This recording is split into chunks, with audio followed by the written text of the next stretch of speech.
Boa noite, pessoal. Neste domingo daremos continuidade aos nossos estudos do Regimento Interno do STJ e chegamos aos estudos dos artigos 44 ao 46A. Esses artigos eles darão continuidade ao vídeo anterior, que tratávamos no finalzinho a respeito das comissões permanentes do STJ e também das temporárias, e vimos que eu citei 4 comissões permanentes no vídeo anterior. São 5, não é? Nós temos a comissão de regimento interno, a comissão de coordenação, a comissão de jurisprudência, documentação e a comissão de gestora de precedentes. Então, nós temos comissão de regimento interno, documentação, coordenação, gestão de precedentes e ainda a comissão de jurisprudência. No vídeo anterior, nós falamos dos cabimentos, né, da comissão de regimento interno. A própria palavra, o próprio nome da comissão já nos trata qual é a matéria que essa comissão vai tratar. Por exemplo, o artigo 44, ele fala sobre as atribuições da comissão de jurisprudência. Por exemplo, velar pela expansão, atualização e publicação de súmula da jurisprudência predominante do tribunal. Então, é dar publicidade àquela jurisprudência que foi solidificada no tribunal para que seja aplicada, né? Então, além de proteger, é importante atualizá-la e publicá-la. Isso é cabimento da comissão de jurisprudência. Supervisionar os serviços de sistematização da jurisprudência do tribunal, sugerindo medidas que facilitem a pesquisa de julgados ou processos, inclusive pesquisas por meios eletrônicos, facilitando o acesso a essa jurisprudência, cabe também a essa comissão. Orientar iniciativas de coleta e divulgação dos trabalhos dos ministros que já se afastaram definitivamente do tribunal. Então, veja, aqueles ministros que se afastaram, eles ainda podem contribuir perante aquele tribunal, né? Então, cabe à comissão de jurisprudência coletar, divulgar os trabalhos desses ministros, porque eles têm muito a oferecer à sociedade pela sua experiência no tribunal. Propor à corte especial ou à seção que seja compendiada em súmula a jurisprudência do tribunal, quando verificar que as turmas não divergem na interpretação do direito. Então, nós temos, por exemplo, uma certa jurisprudência sobre um caso, sobre um determinado feito. As turmas do tribunal não se divergem, portanto, eu posso trazer essa jurisprudência para um patamar mais elevado, que é o patamar sumular. Vou agora transformar aquela jurisprudência em uma súmula. E sugerir medidas destinadas a abreviar a publicação dos acórdãos, facilitar a publicação desses acórdãos. Então, quais são as palavras-chave que nós temos aqui nas atribuições da comissão de jurisprudência? Então, nós temos súmula, jurisprudência, iniciativas, trabalhos dos ministros, sistematização. Essas são as palavras-chave. A próxima comissão é a de documentação. O próprio nome diz, é uma comissão que será responsável por documentar, conservar todos os trabalhos realizados pelo tribunal. Como, por exemplo, supervisionar a administração dos serviços da biblioteca, do arquivo e do museu do tribunal, sugerindo ao presidente medidas tendentes ao seu aperfeiçoamento.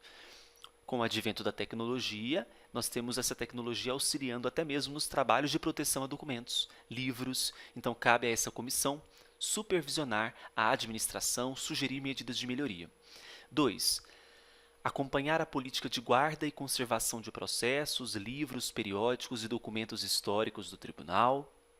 3. Manter na Secretaria de Documentação um serviço de documentação para recolher elementos que sirvam de subsídio à história do tribunal, com pastas individuais contendo dados biográficos e bibliográficos dos ministros. Então, cabe à Comissão de Documentação proteger a história para que ela não se perca com o tempo, né? Então, como que não perco a história? Documentando, e essa documentação ela tem que ser muito criteriosa e extremamente protegida contra os intempéries do próprio tempo, não é? Então, cabe a essa comissão trazer essa proteção à tona. E 4, deliberar sobre questões que excedam a esfera de competência administrativa da Secretaria de Documentação, né? Então, nós temos aqui, nesses 4 incisos, o que cabe a essa comissão de documentação. E quais são as palavras-chave aqui? Nós temos conservação, manutenção, documentação. Essas são as 3 palavras-chave. A próxima comissão é a de coordenação. Aqui nós temos apenas 3 incisos cabíveis a essa comissão de coordenação. Primeiro, sugerir ao presidente medidas tendentes à modernização administrativa do tribunal. Então, a primeira palavra-chave, modernização administrativa. 2. Sugerir aos presidentes do tribunal, sessões e turmas, medidas destinadas a aumentar o rendimento das sessões, abreviar a publicação dos acórdãos e facilitar a tarefa dos advogados. Então, essa comissão de coordenação, ela tem uma função facilitadora. 3. Supervisionar os serviços de informática, fiscalizando a sua execução e propondo as providências para sua atualização e aperfeiçoamento. Então, nessa comissão de coordenação, o que mais nos chama atenção aqui é a modernização administrativa, influenciando até mesmo no rendimento das sessões, aumentando a produtividade daquelas sessões. E, por fim, nós temos a comissão gestora de precedentes. Aqui nós temos maiores informações a tratar. Primeira informação é o seguinte: o que cabe a essa comissão gestora de precedentes? Primeiro, supervisionar os trabalhos do Núcleo de Gerenciamento de Precedentes, que é o NUGEP, em especial os relacionados à gestão dos casos repetitivos e dos incidentes de assunção de competência, bem como ao controle e acompanhamento de processos sobrestados na Corte em razão da aplicação sistemática de recursos repetitivos e repercussão geral.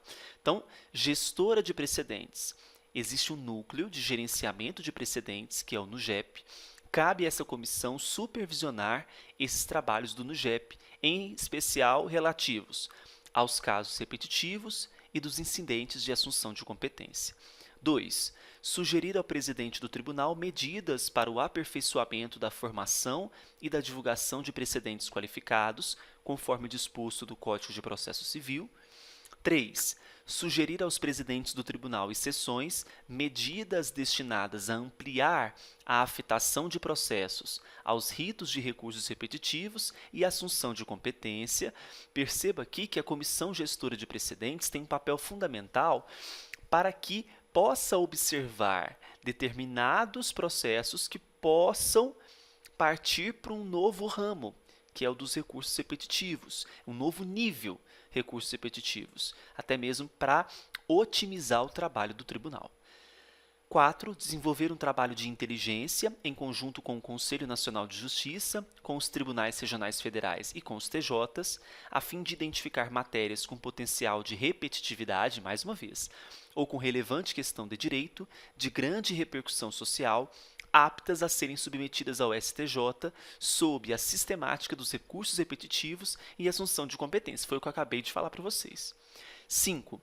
Acompanhar, inclusive, antes da distribuição, os processos que possuam matéria com potencial de repetitividade ou com relevante questão de direito, de grande repercussão social, a fim de propor ao presidente do tribunal medidas para a racionalização dos julgamentos desta Corte por meio de definições de teses jurídicas em recursos repetitivos ou assunção de competência. Veja que cabe à Comissão de Gestão de Precedentes ter um olhar, uma lupa, para analisar processos que possam ser classificados nessa questão dos recursos repetitivos ou assunção de competência. 6. Deliberar sobre questões que excedam a esfera de competência do NUGEP, que é o Núcleo de Gerenciamento de Precedentes, além de outras atribuições referentes a casos repetitivos e a incidentes de assunção de competência. Então, quais são as palavras-chave dessa comissão? Nós temos aqui casos repetitivos e incidentes de assunção de competência. Tudo bem? Assim, nós fechamos esses artigos 44 ao 46A. Voltamos nesta terça-feira, trazendo mais estudos para vocês sobre o regimento. Estamos avançando ainda mais para que a gente possa completar a parte do regimento interno para técnico judiciário, área administrativa. E não adquiriu o curso de questões comentadas do STJ? Passe no meu site, eleitoralcombruno.com.br e adquira o curso. Não sei se vocês sabem, são 80 questões comentadas, todas elas já estão publicadas. Até mais!